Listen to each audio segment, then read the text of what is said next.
വിശദമായിട്ട് വരാം. അതിനു മുമ്പ് അഡ്വക്കേറ്റ് BN ഹസ്കർ CPM സഹയാത്രികൻ കൂടി ചേരുകയാണ്. അഡ്വക്കേറ്റ് ഹസ്കർ, ഇത് എത്രയോ തവണ ചൂണ്ടിക്കാട്ടിയിട്ടുള്ളതാണ്. ഇത് നടക്കുന്ന കാര്യമല്ല, ഈ രീതിയിൽ ആശ്രിത നിയമനം നൽകാൻ പറ്റില്ല, ഇത് ബന്ധു നിയമനം തന്നെയാണ് എന്നുള്ള കാര്യം. പക്ഷേ സർക്കാർ കേട്ടില്ല.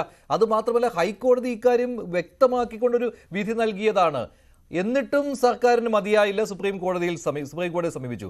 PSC ഉദ്യോഗാർത്ഥികൾക്ക് നേരെ സർക്കാരിൻ്റെ സമീപനം അതിനെ തകർക്കുന്ന രീതിയിലായി പോയ ഒന്നല്ലേ ഇന്നത്തെ സുപ്രീം കോടതി വിധി? അതായത് മുഖത്തേറ്റ അടിയായി മാറി സർക്കാരിന് ഈ വിധി. മഞ്ജുഷ്, ഇതില് സംസ്ഥാന സർക്കാരിന് വലിയ തോതിൽ ഒരു അപകടം പറ്റിയിട്ടുണ്ട്, അതൊരു പരിക്കു പറ്റിയിട്ടുണ്ട് എന്ന് തന്നെയാണ് എനിക്ക് തോന്നുന്നത്. കാരണം സുപ്രീം കോടതി വിധി രാജ്യത്തിന്റെ നിയമമാണ് ഇരിക്കെ ആശ്രിത നിയമനം ഒരു MLA-യുടെ മകന് നൽകുന്നതിനെ സംബന്ധിച്ച് സുപ്രീം കോടതി സുവ്യക്തമായ ഒരു വിധി പ്രഖ്യാപിച്ചിരിക്കുകയാണ്. ജനപ്രതിനിധികളെ സംബന്ധിച്ചിടത്തോളം ജനപ്രതിനിധികൾക്ക് ആശ്രിത നിയമനത്തിന് അർഹതയില്ല എന്ന അർത്ഥത്തിൽ ആ വിധി നാം വായിക്കുമ്പോൾ സ്വാഭാവികമായും സംസ്ഥാന സർക്കാർ സുപ്രീം കോടതിയിൽ ഹൈക്കോടതിയിലേറ്റ പ്രഹരത്തിന് ശേഷം സുപ്രീം കോടതിയിൽ പോകരുതായിരുന്നു എന്നുള്ള അഭിപ്രായമാണ് എനിക്ക് തോന്നുന്നത്. അതിനു പകരം സുപ്രീം കോടതി പോയി സംസ്ഥാനത്തെ കൗൺസിൽ ഓഫ് മിനിസ്റ്റേഴ്സ് എടുത്തിട്ടുള്ള തീരുമാനം ഗവർണർ റാറ്റിഫൈ ചെയ്ത് നിയമമാക്കി സ്പെഷ്യൽ ഡെസിഗ്നേഷനിലൂടെ ആ തസ്തിക സൃഷ്ടിക്കുകയും ആ തസ്തികയിൽ ഒരാളെ, അതും ഒരു MLA-യുടെ മകനെ നിയമിക്കുന്നത് വഴി സംഭവിച്ചിട്ടുള്ള ഒരു വലിയ അപാകത ഇക്കാര്യത്തിൽ സംസ്ഥാന സർക്കാരിന് മേൽ ചൂണ്ടിക്കാണിക്കപ്പെട്ടിട്ടുണ്ട്. കേരളത്തിൽ ലക്ഷോപലക്ഷം വരുന്ന ഉദ്യോഗാർത്ഥികളെ സംബന്ധിച്ചിടത്തോളം ഏറ്റവും ആശ്വാസകരവും ഒരുപക്ഷെ സംസ്ഥാന സർക്കാരിന് ക്ഷീണവും ഉണ്ടാക്കുന്ന ഒരു വിധി തന്നെയാണ്. പക്ഷെ ഇത് പറയുമ്പോൾ പോലും കഴിഞ്ഞ 8 കൊല്ലത്തെ കാലത്തെ സംസ്ഥാന സർക്കാർ നടത്തിയിട്ടുള്ള നിയമനങ്ങളുടെ കണക്കുകൾ പരിശോധിച്ചാൽ PSC വഴി പൊതുമേഖലാ സ്ഥാപനങ്ങൾ PSC വഴി എടുത്തിട്ടുള്ള നിയമനങ്ങൾ പരിശോധിച്ചാൽ തന്നെ നമുക്ക് വളരെ കൃത്യമായ കണക്കുണ്ട്. കഴിഞ്ഞ 8 വർഷക്കാലം കൊണ്ട് സംസ്ഥാന സർക്കാർ നിയമിച്ചുള്ളതിനേക്കാൾ എത്രയോ കുറവായിരുന്നു മുൻകാലങ്ങളിൽ UDF ഗവൺമെന്റുകൾ നടത്തിയിട്ടുള്ള നിയമനങ്ങൾ എന്നതുകൂടി ഓർക്കേണ്ട പശ്ചാത്തലമാണുള്ളത്. തൊഴിൽ നിയമനങ്ങളെ സംബന്ധിച്ച് കൃത്യമായി റിപ്പോർട്ട് ചെയ്യപ്പെടുന്ന നിയമനങ്ങൾ അതാതു സമയങ്ങളിൽ സമയബന്ധിതമായി നിയമിക്കുന്നതിന് ഈ സംസ്ഥാന സർക്കാരിന് കഴിഞ്ഞിട്ടുണ്ട്. അത് അഭിനന്ദനം അർഹിക്കുന്ന കാര്യം കൂടിയാണ്.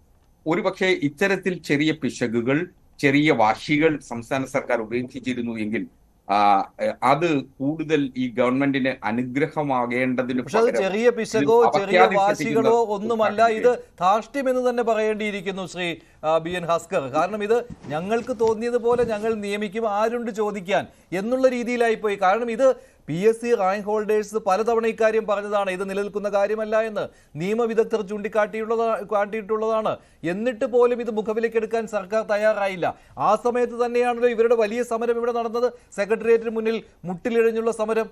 അത് മാത്രമല്ല, എത്രയോ ദിവസങ്ങൾ ആ സമരം നീണ്ടു നിന്നു. അപ്പോഴൊക്കെ സർക്കാർ ഏതിന്റെ പണിപ്പുരയിലായിരുന്നു? ഇത്തരം പിൻവാതിൽ നിയമനങ്ങൾ, ആശ്രിത നിയമനങ്ങൾ, ബന്ധു നിയമനങ്ങൾ നടത്തുന്നതിന്റെ പണിപ്പുരയിലായിരുന്നു. സർക്കാരിന് ഒരു ബുദ്ധിമുട്ടും ഇക്കാര്യത്തിൽ തോന്നിയില്ലല്ലോ. അപ്പോൾ ഇത് ചെറിയ പിശകല്ല, ഇത് ഏറ്റുപറയേണ്ട തെറ്റ് തന്നെയാണ്.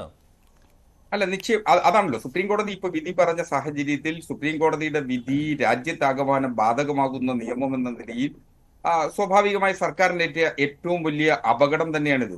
അത് സർക്കാരിന് അപഖ്യാതി ഉണ്ടാക്കുന്ന ഒരു വിധി കൂടിയാണ്. അത് തുറന്ന് സമ്മതിക്കാതിരിക്കാൻ ഒരു നിർവാഹമില്ല. അതുകൊണ്ടാണ് ഞാനിത് പറയുന്നത്. സംസ്ഥാന സർക്കാരിനേറ്റ പ്രഹരം തന്നെയാണിത്.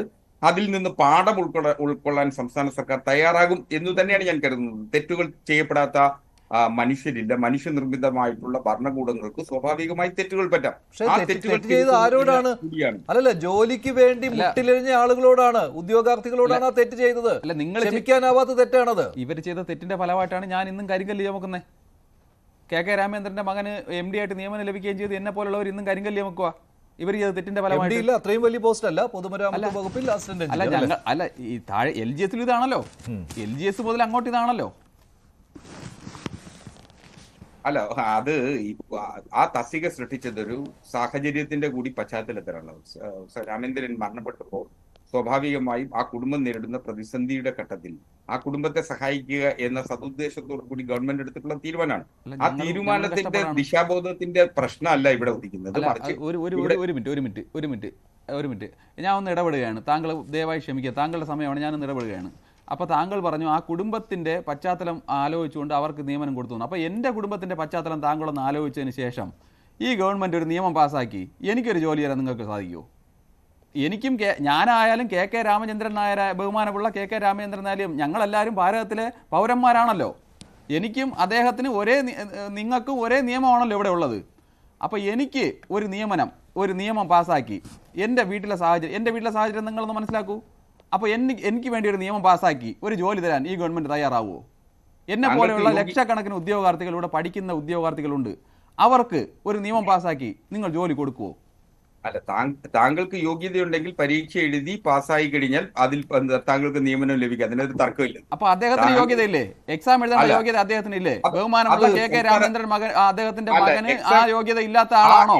പരീക്ഷ എഴുതാൻ യോഗ്യത ഇല്ലാത്ത മനുഷ്യനാണോ അദ്ദേഹം എന്നാണ് എന്റെ ചോദ്യം. പരീക്ഷ എഴുതാനൊക്കെ യോഗ്യതയുണ്ട്. ചില സാഹചര്യങ്ങളുടെ കൂടി സമ്മർദ്ദത്തിന്റെ ഞങ്ങളും സാഹചര്യങ്ങളിൽ സമ്മർദ്ദപ്പെടുകയാണ്. അല്ല, അത് അങ്ങയുടെ സാഹചര്യം എന്തായാലും രാമചന്ദ്രൻ സാഹിബിന്റെ മകന്റെ സാഹചര്യവുമായി തുലനം ചെയ്യാനാവില്ല.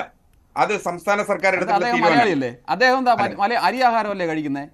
അല്ല, അതൊക്കെ അത് കഴിച്ചോട്ടെ, അരിയാഹാരം കഴിച്ചോട്ടെ. താങ്കൾക്ക് എന്റെ സാഹചര്യം അറിയോ? താങ്കൾക്ക് എന്റെ സാഹചര്യം അറിയാവുന്ന മനുഷ്യനാണ്. അതെനിക്ക് അറിയേണ്ട കാര്യമില്ല വിഷ്ണു. താങ്കൾ ഇങ്ങനെ എന്റെ സമയമാണ്. ലക്ഷക്കണക്കിന് വരുന്ന PSC ഉദ്യോഗാർത്ഥികളുടെ ഒരു പ്രതിനിധിയാണ്.